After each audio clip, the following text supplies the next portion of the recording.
This is INFINIX Note 12 2023, and today I would like to demonstrate that you can create the calendar event on this device.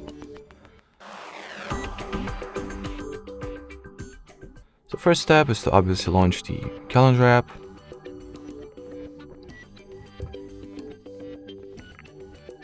Then select the date that you would like to create an event on. Tap at the plus icon to your bottom right. Fill out the event details such as its name, location, time frames, repetitiveness or recurrence. You can also set up the reminders or notifications for this event, so you will make sure not to forget about it.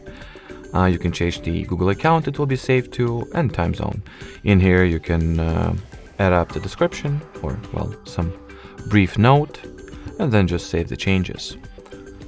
Then once selecting the date, you can see all the events that will occur at this date, and by tapping at the event you can see more detailed description of it. Or if you would like to delete an event, just tap at this trash bin icon to your top right, choose the delete option, and that will be it. So thanks for watching and bye bye.